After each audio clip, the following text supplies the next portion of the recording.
The Constitution of the United States of America, Amendments 11 through 14, Video Series 6 of 8. Amendment 11, 1795. The judicial power of the United States shall not be construed to extend to any suit in law or equity commenced or prosecuted against one of the United States by citizens of another state, or by citizens or subjects of any foreign state. Amendment 12, 1804.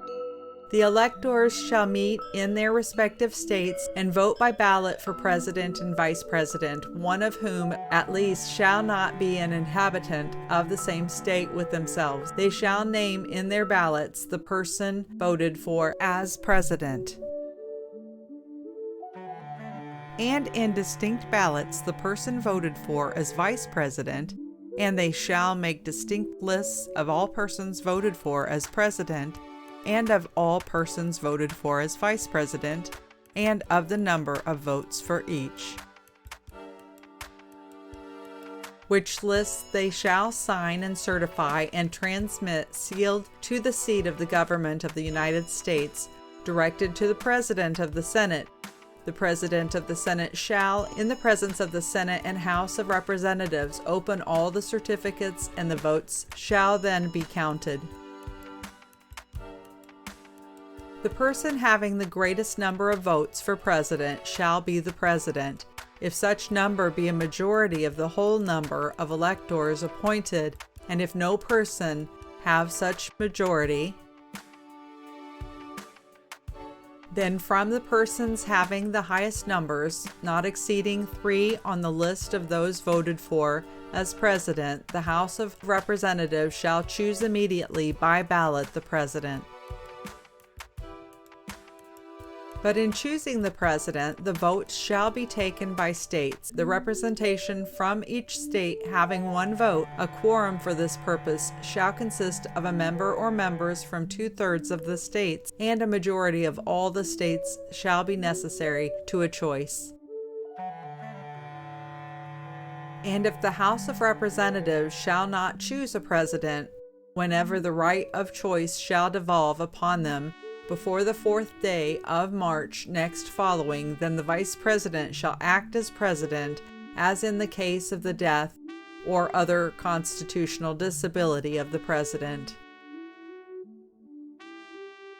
The person having the greatest number of votes as vice president shall be the vice president, if such number be a majority of the whole number of electors appointed, and if no person have a majority. Then from the 2 highest numbers on the list, the Senate shall choose the vice president. A quorum for the purpose shall consist of 2/3 of the whole number of senators, and a majority of the whole number shall be necessary to a choice.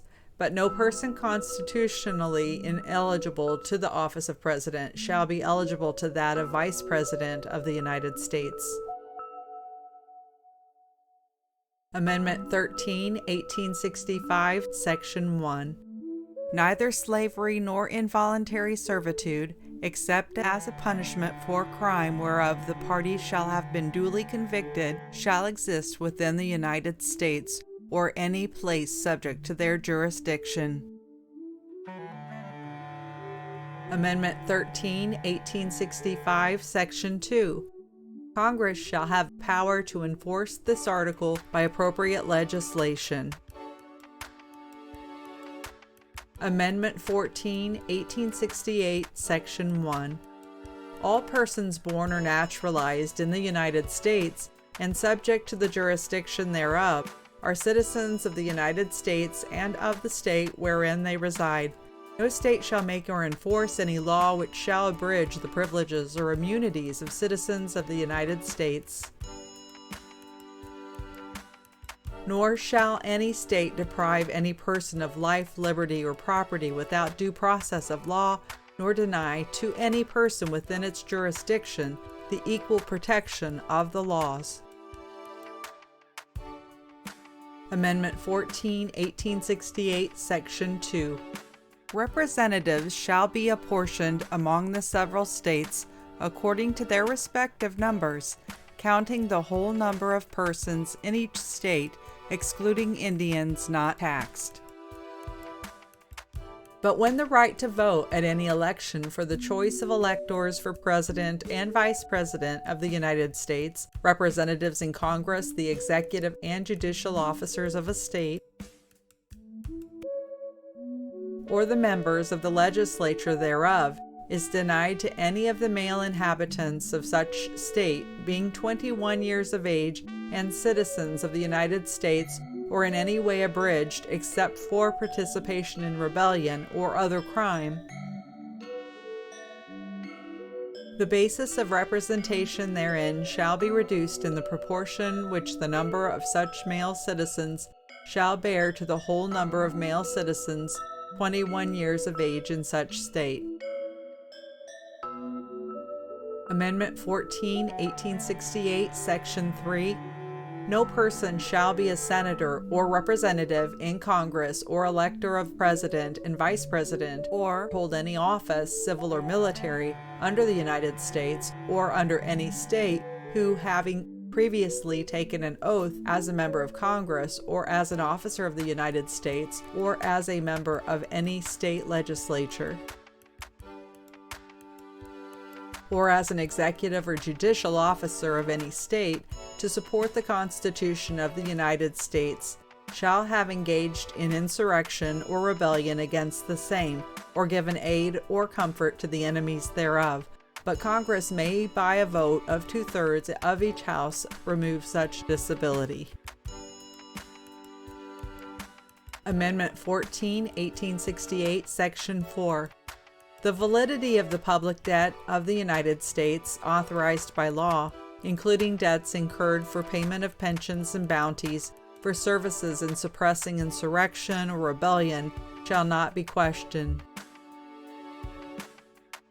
But neither the United States nor any state shall assume or pay any debt or obligation incurred in aid of insurrection or rebellion against the United States, or any claim for the loss or emancipation of any slave, but all such debts, obligations, and claims shall be held illegal and void.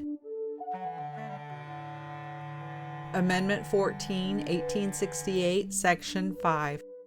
The Congress shall have power to enforce by appropriate legislation the provisions of this article. Please visit video 7 of the series. Thank you for visiting Ageless Wisdom Quotes and Meditations. Please like and subscribe, share and comment, and remember to make the most of each day.